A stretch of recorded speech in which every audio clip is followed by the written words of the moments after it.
Este es el Ministerio de Restauración a las Naciones Tanaj Emet, del Maestro en la Palabra, Carlos Rabat. Bienvenido.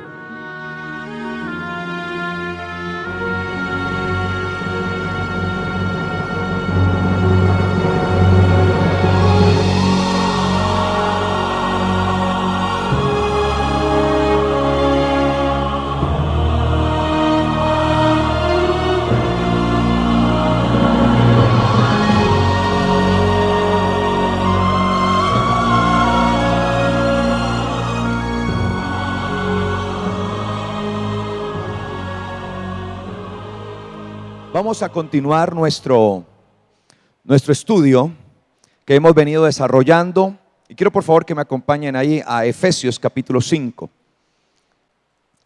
Estamos hablando acerca del día del Señor y lo que implica el día del Señor, y vemos que en lo que habla la Biblia como el día del Señor, pues en ese tiempo también será desatada ¿qué? La ira de Dios, ¿sí? La ira ¿de quién? Del eterno Dios, la ira de Dios. Y nosotros estamos llamados a entender qué es esto del día del Señor y qué es esto de la ira de Dios, puesto que poco se entiende esto. Entonces quiero que vayamos allí a la palabra en Efesios capítulo 5, y dice el apóstol allí en su carta: sean ustedes imitadores ¿de quién? De Dios. ¿De quién debemos ser imitadores? De Dios. Mire a quién se nos manda a imitar: al eterno Dios. Obviamente el mejor ejemplo de poder imitar a Dios lo tenemos a través de ¿quién?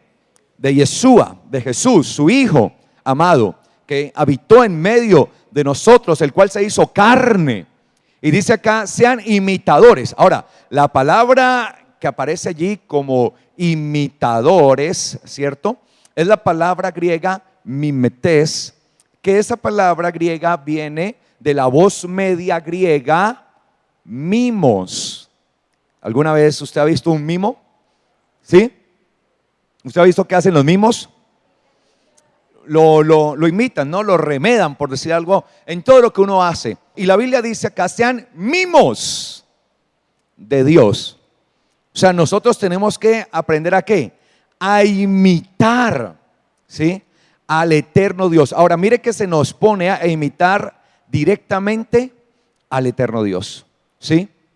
Se nos pone a tenerlo a Él como ese ejemplo para que nosotros podamos día a día crecer como hijos de Dios. Entonces dice acá: sean pues imitadores de Dios. ¿Estamos imitando a Dios? ¿Sí lo estamos haciendo? Y no se trata de hacerlo por un momento, por un instante. Se trata de hacerlo continuamente. Y dice acá que seamos imitadores de Dios. ¿Como qué?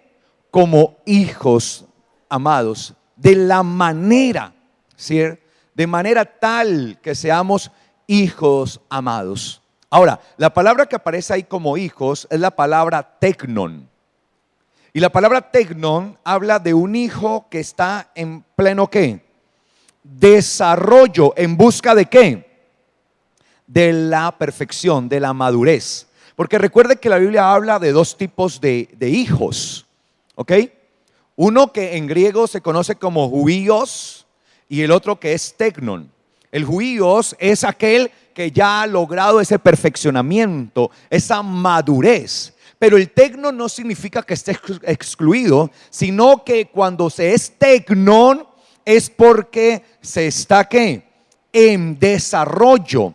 Porque a los hijos anteriormente, para que comprendamos lo que sucedía, antiguamente eso sucedía sobre todo en las clases aristocráticas, en las clases muy altas, en las clases poderosas, en las clases ricas, en medio de los príncipes, de los reyes y los ricos de la antigüedad.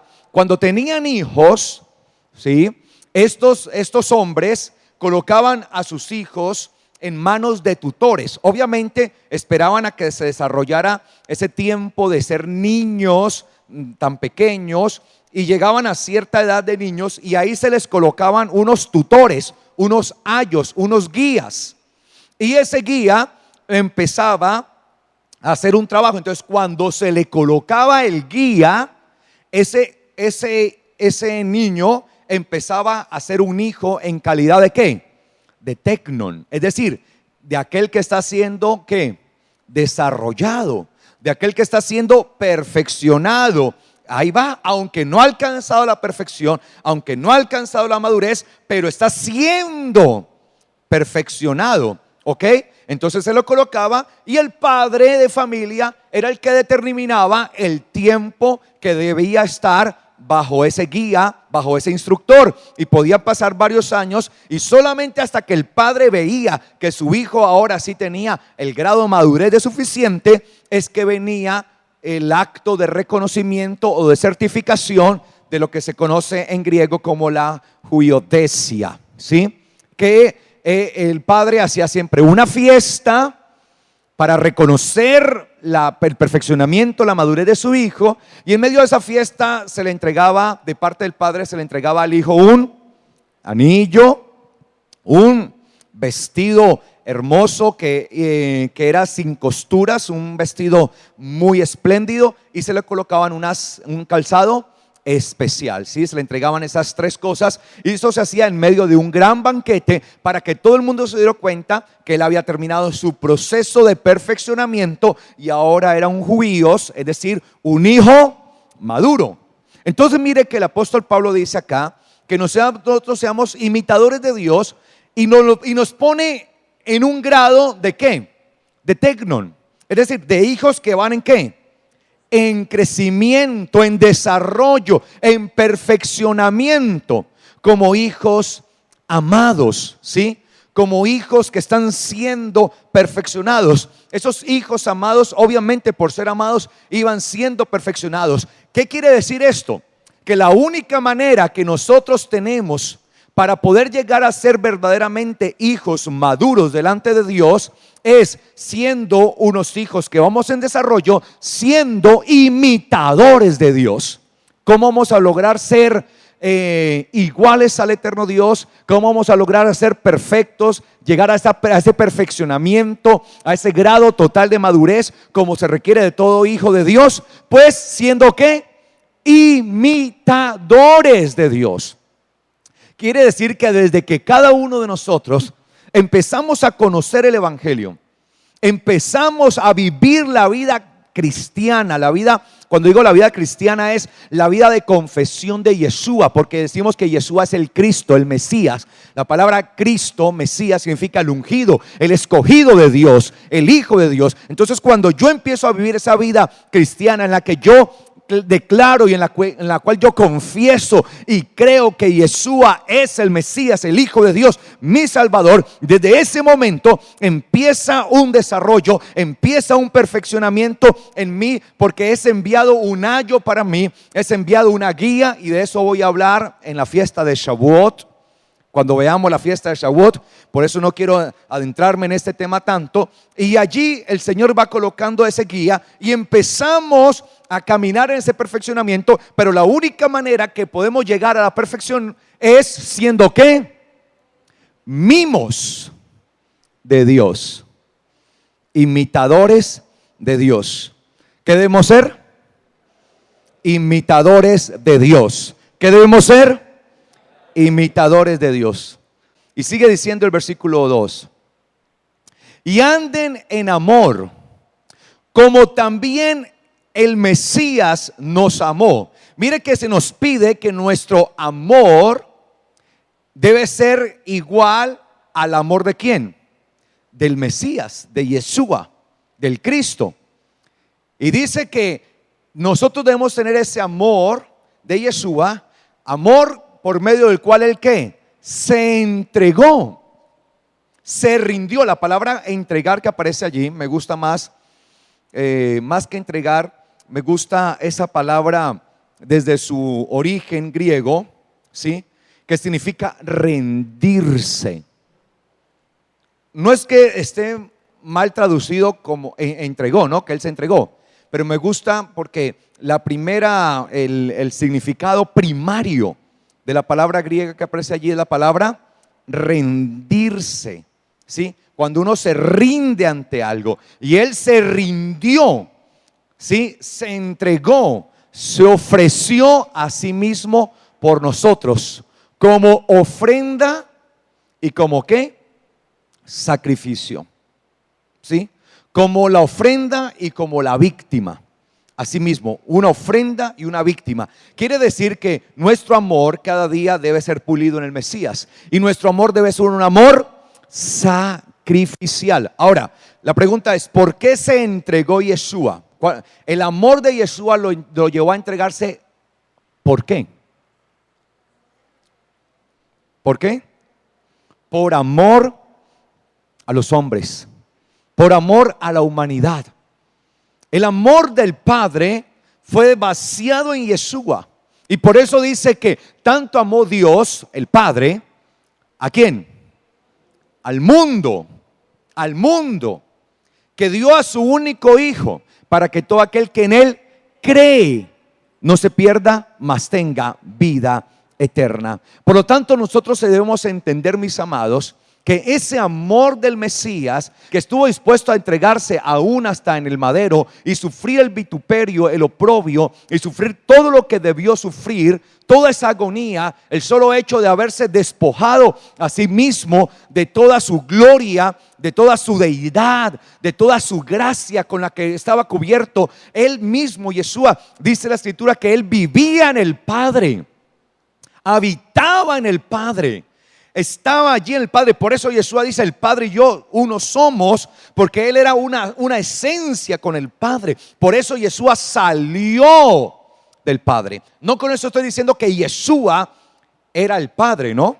Yeshua es el Hijo, amén. Pero salió del Padre. Por lo tanto vemos allí la unidad entre Yeshua y el Padre eterno. Por lo tanto fue entregado y se entregó a oprobio, a muerte, para darnos salvación y vida eterna. Por lo tanto, nuestro amor, el amor que debe operar en cada uno de nosotros, debe ser igual, como dice acá, dice allí: anden en amor como también, como de la misma manera, ¿sí? En que el Cristo nos amó. Por lo tanto, nuestro amor debe estar reflejado en nuestra condición de bondad hacia los demás, hacia el prójimo, de ver la necesidad que hay en ellos de la salvación y proveer nosotros, ser nosotros una fuente de provisión para que a través de nosotros muchos también conozcan la luz y la verdad del Evangelio. Amén. Y dice acá que Él se entregó a sí mismo en ofrenda y sacrificio a Dios. ¿Y se entregó en qué? En olor fragante, en olor grato. ¿De qué se trata entonces el ser olor gratos ante Dios? ¿Cuándo fue olor grato Yeshua para el Padre? Cuando se hizo hombre. Mire que Él se está rebajando. Al hacerse hombre, Él se rebajó, ¿no? Él se humilló, se despojó, estaba en condición de humillación. Entonces, estando en esa condición de humillación, cuando Él se convirtió, estando como humano, cuando se convirtió Él en olor grato, es decir, cuando un humano se convierte en olor grato a Dios. Cuando, habiendo conocido la gracia de Dios, entrega su amor por los demás. Es decir, está dispuesto a hacer lo que hizo Yeshua, a darse en amor por los demás, a llevar la luz a los demás, a llevar la salvación a los demás, a darles a los demás la oportunidad de la salvación. Esa oportunidad nosotros se las damos a ellos, ¿cómo? Predicando, hablando, declarando la palabra a las personas, a todo aquel que la necesite. Eso es olor grato, y eso es lo que espera el eterno Dios de cada uno de nosotros. ¿Quieren ser olor grato delante del eterno Dios? Pues hagan su parte, hagan y amen así como Cristo amó y así como Cristo se entregó. Cada uno de nosotros debemos hacerlo, y así estaremos siendo olor grato. Pero a veces actuamos con olor ingrato, olor desagradable, ¿sí? tenemos que ser olor grato. Estamos llamados a ser olor grato.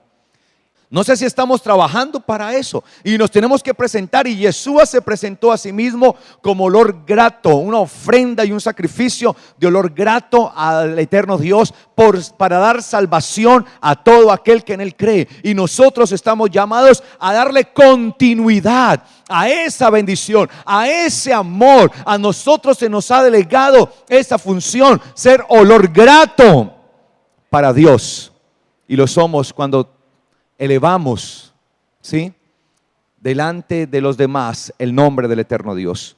Y dice acá: pero fornicación, y no voy a ahondar tanto en esto porque de esto ya hablé, creo que hace 15 días, ¿cierto? O sea, no porque usé el mismo texto, porque usé fue el texto de Colosenses, sino que en el texto de Colosenses el apóstol Pablo también hablaba de esto, ¿ok? Pero fornicación y toda ¿qué? Inmundicia, toda impureza, ¿sí?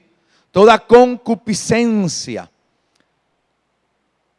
esa inmundicia, esa impureza, ¿sí?, que puede darse en nosotros, y de muchas formas, ¿no? Podemos vivir en medio de la impureza, podemos vivir en medio de lo que no es de Dios. A veces cómo estamos nosotros desarrollando nuestra vida, ¿no? ¿A qué le estamos dando crédito? ¿Cómo estamos viviendo nuestra alma? ¿Qué estamos viendo? ¿Qué estamos escuchando? ¿De qué estamos participando? Entonces, a veces terminamos participando, viendo y escuchando cosas que no deberíamos escuchar, ¿sí? Que no deberíamos estar escuchando, que no deberíamos colocarle en nuestros oídos, que no deberíamos estar atentos a esas cosas. Aún lo que usted escucha, eso va y llega a su corazón. Déjeme decirle que aún hasta la música que usted escucha, ¿sí? Desde muy chico aprendí que la música tiene un poder muy tremendo. Escúcheme bien, la música tiene un poder tremendo, tremendo, tremendo.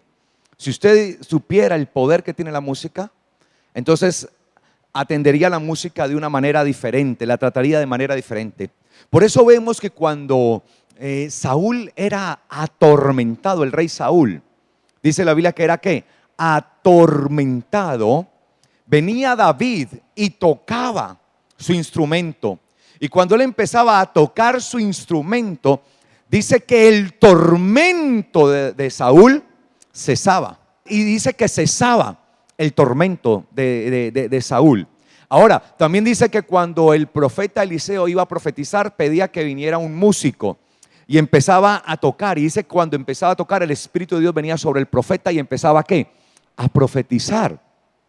Es que la música es un lenguaje muy poderoso, la música, ¿sí?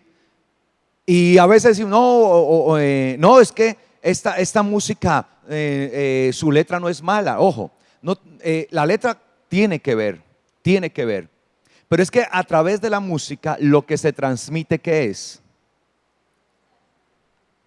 ¿Qué cree que se transmite a través de la música? Todo lo que la persona tiene.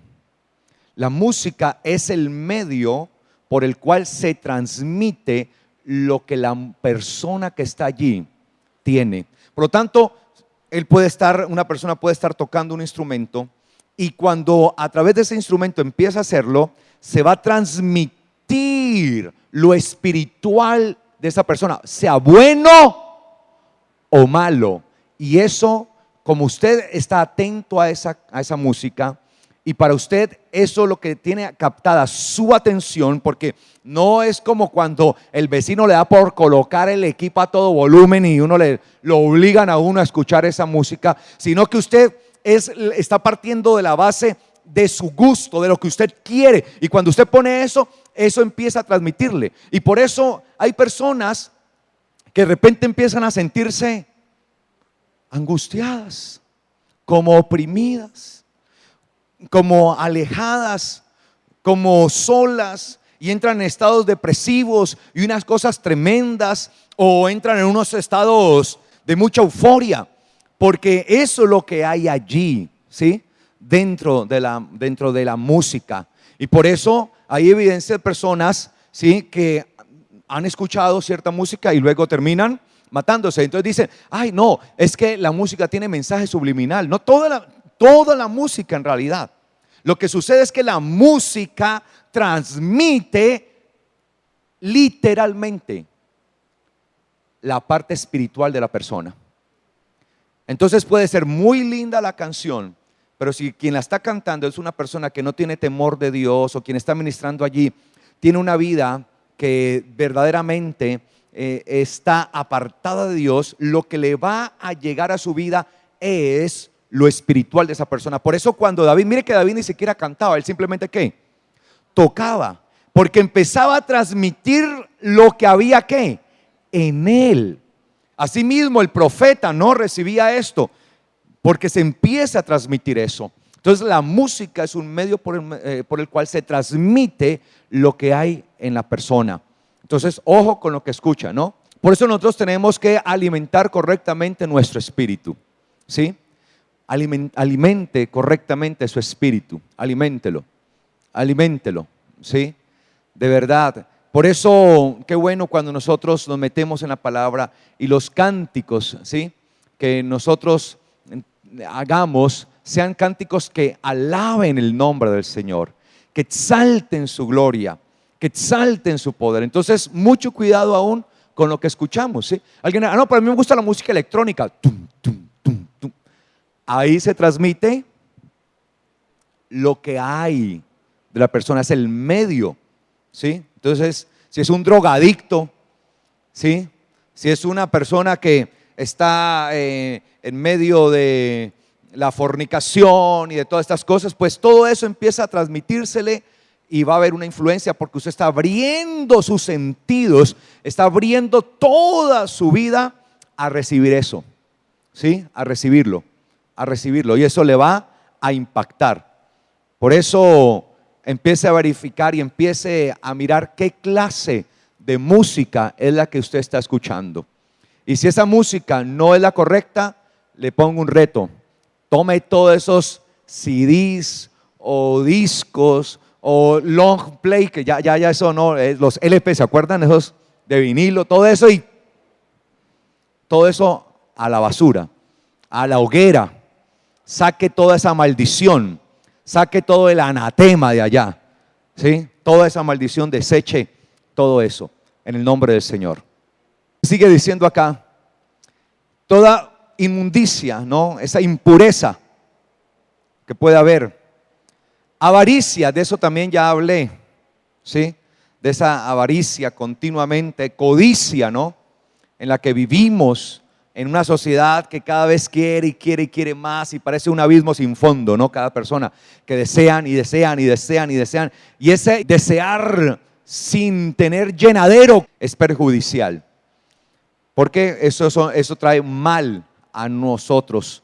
Y dice acá, ni aún se nombre, mire, ni fornicación, ni inmundicia, ni avaricia, ni aún se nombre en medio de ustedes, pues esto es lo que conviene a ¿qué? A los santos, ¿no? ¿Qué es lo que le conviene a los santos? Ni siquiera hablar de ese tipo de cosas. Y nosotros estamos llamados ¿a qué? A santidad. La palabra santo en hebreo es la palabra kadesh.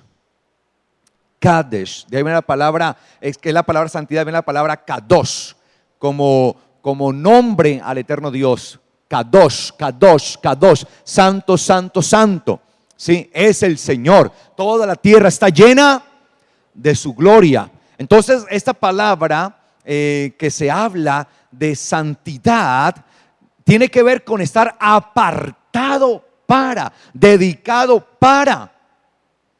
Nosotros estamos apartados para Dios, no de Dios, sino para Él. Es una dedicación a algo.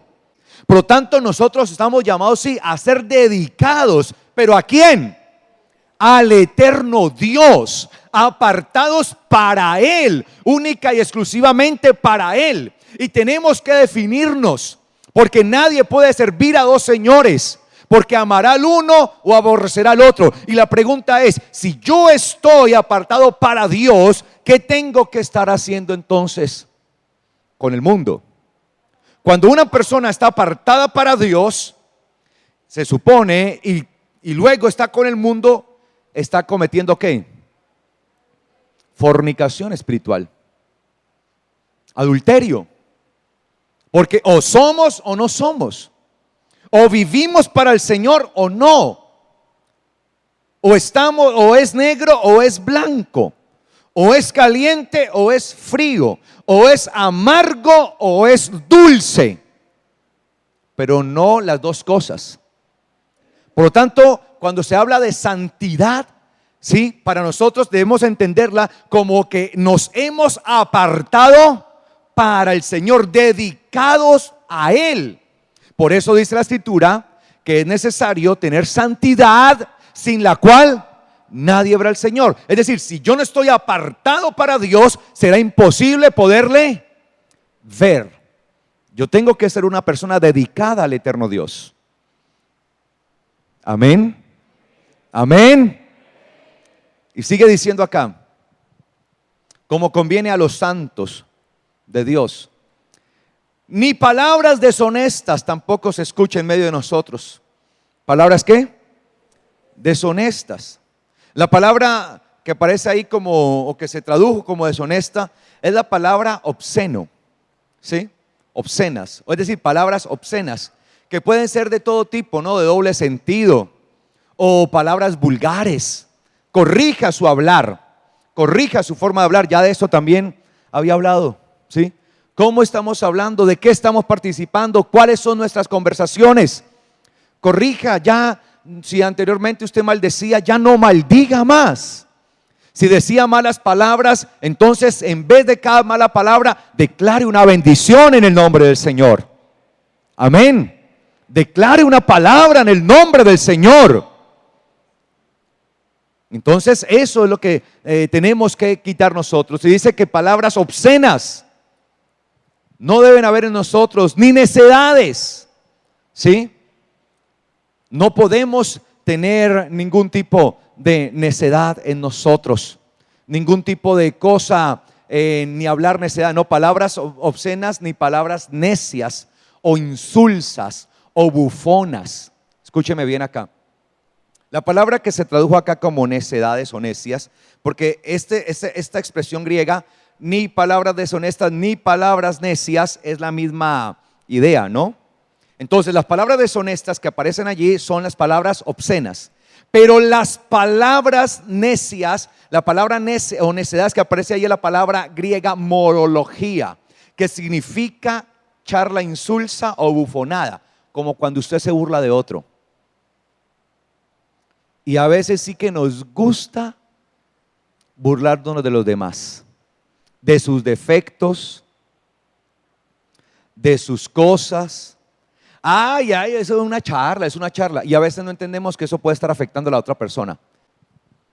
Y de eso también va a tomar cuenta el Señor. La Biblia dice, no lo hagan. Y nos fascina ver los defectos, aún defectos físicos o alguna cosa así, y burlarnos de las personas. Y a partir de eso ponemos sobrenombres. Yeshua ponía sobrenombres, sí, puso sobrenombres. Pero esos sobrenombres eran para darles identidad. Por ejemplo, Pedro se llamaba, Kefas, ¿no? Simón, ¿cierto? Kefas. Pedro era el sobrenombre. Petros, que significaba ¿qué? Piedra. Es decir, para cambiar la identidad. O sea, le mejoró su identidad. No lo dijo ahí por burlarse, ¿sí? Y se lo dijo en medio de una situación, ¿no? Tremenda. Cuando el Señor, el eterno Dios, el mismo Padre, le reveló. Mire, las revelaciones vienen ¿de dónde?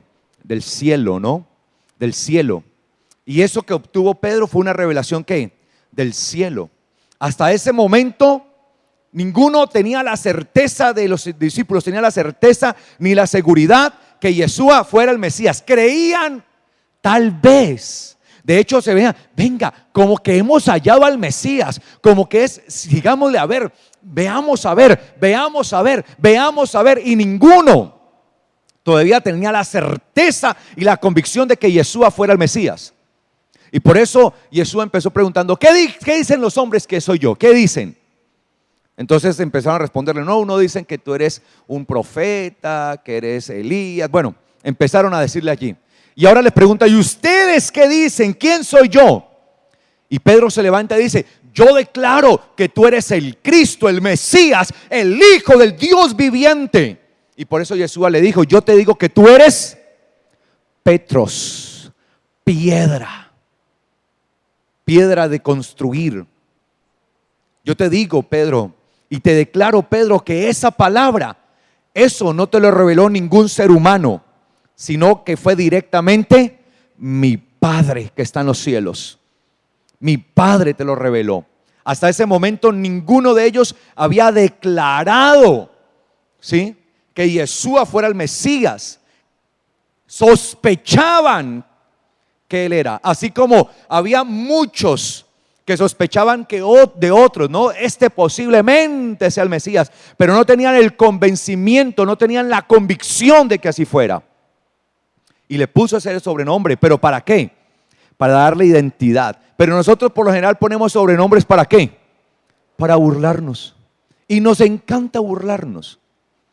Y la palabra exacta que aparece allí en griego, ¿sí?, habla de eso, ¿no? Morología, ¿sí?, que es bufonada, ¿sí?, que es hablar como burlarse o estarse burlando del otro, burlarse del defecto, burlarse. Por ejemplo, se cayó y hay gente que se cayó y se pone a burlarse en vez de ir a ayudar a la persona.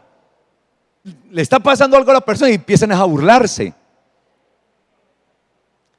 Y eso es una actitud anticristiana. ¿Por qué nos tenemos que estar burlando del mal de los demás? Necedades. Eso es necedad. Entonces, cuando usted se burla de otro, ¿está haciendo qué? Necio. No sea necio. Y cada vez que usted vea a otro burlándose o algo así, dígale, hermano, no sea necio en el nombre del Señor. Dígaselo. Voy a pedirles, ayudémonos entre todos a controlarnos. Amén. Amén. Ahora no puede decir, no quiere decir que usted no se pueda reír de alguna situación que de verdad sea jocosa, pero estarse burlando de los defectos físicos de los demás, o de las situaciones de los demás, o de las calamidades de los demás, eso no es de creyentes. Eso, si supiéramos el daño que la gente le tiene, y mucha gente se carga por eso. Ni truanerías, ¿sí? Truanerías. También la palabra truanería que aparece allí, que es la palabra griega eutrapelía, pues la verdad es un sinónimo de la palabra anterior que es morología. Es un sinónimo, porque la palabra truanería también habla de esto, ¿no? De una persona que con su jocosidad quiere como sobresalir, pero muchas veces ofendiendo, ¿no?, a los demás, ¿sí? Se vuelve cómico, pero termina siendo vulgar en su manera de ser cómico. Y dice acá, ni estas cosas, porque esas cosas las acostumbran las personas a hacer. Dice que no convienen. Dice, ¿esto qué? No conviene. ¿Eso qué? No conviene. ¿Eso qué? No conviene. Eso no conviene. Y por eso el bullying, ¿no?, que vemos hoy. Entonces se toma a un niño y se le hace bullying, y el bullying tiene que ver con burlarse, con señalarlo, con despreciarlo. Y por eso, ¿cuántos niños han terminado suicidándose? Porque le hicieron bullying, ¿sí? Porque lo desprecian, porque, mire y lo hacen a un lado, y pobre, y porque se burlan de él por sus circunstancias, por sus condiciones, muchas veces desprecio por su raza, ¿no? Y lo maltratan. y todo esto, o porque si tiene una confesión de fe, entonces por esa confesión de fe, o porque si tiene de pronto alguna cuestión física, por eso, y les hacen bullying, una cantidad de cosas. En hijos de Dios no se debe ver eso. En hijos de Dios debe haber ese el amor, amén. ¿Qué debe haber? Amor y respeto. El respeto.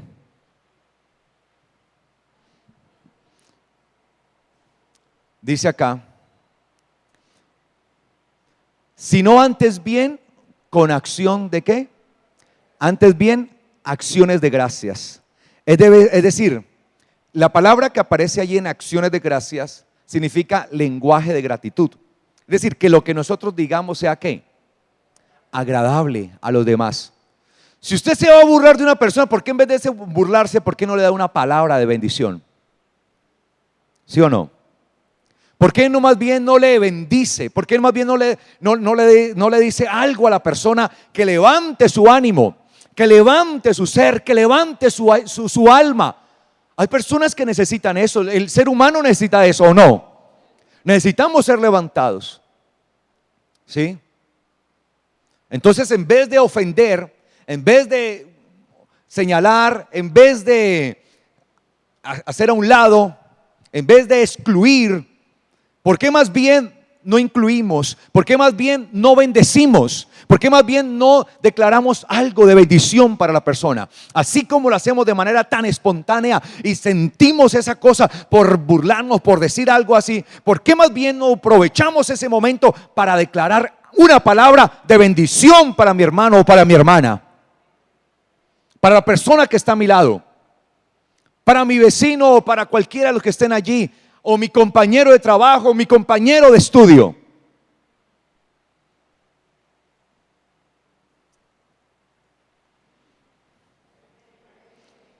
Amén. De eso se trata de ser hijos de Dios. Y dice acá, porque sepan esto, sepan, entiendan, conozcan esto, que ningún fornicario o inmundo, es decir, impuro, que practique la inmundicia, ¿no? O avaro, es decir, que quiere más y más y más y solamente piensa eso en función de ¿qué? Del dinero, de lo material, Hay personas que se vuelven tan materialistas, solamente piensan en función del dinero a costo de perder su propia vida, de perder su familia y de perderlo todo por alcanzar el dinero. Por eso alguien dijo por ahí que hay gente tan pobre, tan pobre, tan pobre que lo único que tienen es dinero. Y dice acá, o inmundo o avaro, que es idolatría, tendrá herencia en el reino de Cristo y de Dios.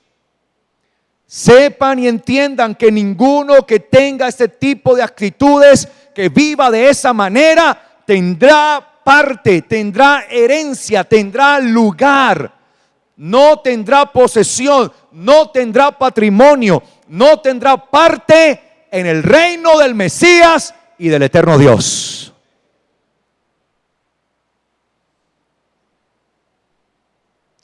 Y sigue diciendo, por lo tanto nadie los engañe con palabras vanas, con palabras vacías, huecas, porque por estas cosas es que viene la ira de Dios. ¿Qué es lo que viene? La ira de Dios sobre los hijos de desobediencia. Este texto de Efesios es muy parecido al de Colosenses, ¿no? Pero es que lo que quiero es poder avanzar más abajo, que es donde quiero llegar. Dice allí, la ira de Dios por estas cosas. Nadie les hable palabras vanas. Usted no se deje engañar por palabras vanas, por palabras que no son, por cosas que no son bíblicas, por cosas que no tienen sustento en la palabra. No se deje llevar por ese tipo de cosas. No se deje llevar por cosas ni habladurías que no tienen sentido. Dice allí, porque por estas cosas, por esas situaciones, por estas condiciones es que vendrá ¿qué? La ira de Dios sobre los hijos de desobediencia. ¿Sobre quién? Hijos de desobediencia. ¿Y sabe que ahí dice hijos de desobediencia? ¿Y sabe cuál es la palabra hijo que aparece allí? ¿Cuál cree que aparece? ¿Tecnon o huíos? ¿Cuál cree que aparece? Huíos. Es decir, se volvieron maduros y se perfeccionaron en la desobediencia. Porque usted puede perfeccionarse y madurar en la desobediencia. Es decir, se hicieron expertos en esto. Se hicieron expertos, se volvieron expertos para hacer lo malo. Se volvieron expertos para imitar las cosas del mundo nada más. Hijos de desobediencia. Que no viven conforme a lo que dice. Y dice el versículo 7, por lo tanto no sean partícipes, no sean ustedes partícipes, copartícipes, no entren en ese juego con ellos, no participen de eso con ellos, no participen de eso. Y dice acá, sencillamente lo voy a leer para dejarlo como tema del próximo domingo. Porque en otro tiempo ustedes eran tinieblas, mas ahora son ¿qué? Luz en el Señor. Anden, por tanto, como hijos de luz. Porque el fruto de ¿qué?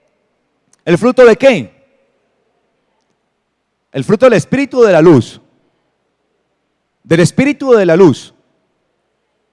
¿Qué dice su Biblia? ¿En qué Biblia dice el fruto de la luz? Levante la mano los que digan en su Biblia. Bájenla. ¿Y en qué Biblia dice el fruto del Espíritu? Levante la mano. ¿Qué es? ¿La luz o el Espíritu? Levanten los que dicen luz, su Biblia. Mire que ahí dice el fruto de la luz, ¿cierto? Bájenla. Y hay otras Biblias que dicen el fruto del Espíritu, levántenlo.